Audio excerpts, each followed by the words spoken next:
The girl cut off her beloved long hair, just to sneak into an all-boys school, simply because her idol was there. On the first day of school, Mizuki, running late, crashed straight into a boy. The moment they touched, the boy suddenly realized that the male student in front of him looked extremely like a girl. This terrified Mizuki. To avoid exposing her gender, she could only flee the scene in a panic. After that, Mizuki arrived at the classroom out of breath. Unexpectedly, the boy from earlier followed right behind her. When Mizuki looked up, she was shocked to discover that the person in front of her was actually the idol she admired so deeply. She never imagined that on her first day as a transfer student, she would meet her idol so quickly, and the two of them were even classmates. This made Mizuki suddenly look forward to school. So when the first class ended, Mizuki took the initiative to approach the boy.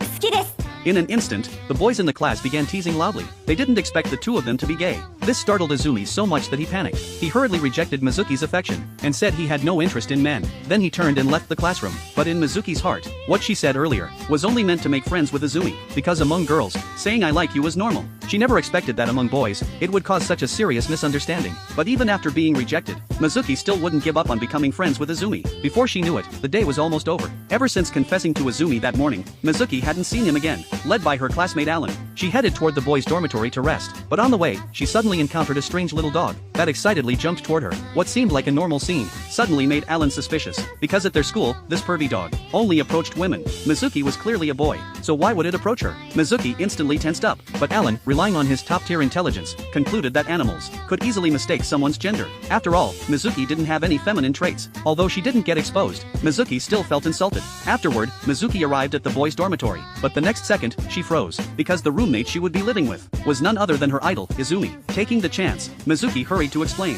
that her intention that morning was only to make friends with Izumi. She knew Izumi was a high jump ace, so she had learned his name beforehand, but Izumi said he had already quit high jump. In an instant, Mizuki became unusually emotional. No matter how she asked, Izumi wouldn't tell her the reason. They hadn't been together long before Izumi once again fled from Mizuki's sight. Soon it was nighttime. Alan invited Mizuki to eat with him, but Mizuki suddenly saw a familiar figure outside the window. She told Alan to go ahead without her. When Mizuki went outside, just as she expected, the person there was her roommate Izumi. He was sleeping outdoors despite the cold. His handsome side profile made Mizuki stare in a daze. She unconsciously sat beside him and kept leaning closer. Finally, Mizuki couldn't suppress her feelings and reached out to touch his face. She truly loved watching Izumi jump high, but just as she spoke, Izumi, sleeping deeply, let his head fall forward. Fortunately, Mizuki reacted quickly and caught his head with her hand. Then Mizuki tilted her head and quietly watched him.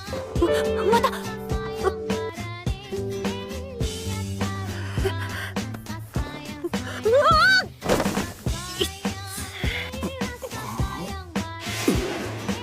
When Izumi woke up, he immediately sat upright. He was curious why Mizuki was there. Hearing this, Mizuki became shy, but still explained that she was afraid Izumi would catch a cold, so she stayed by his side.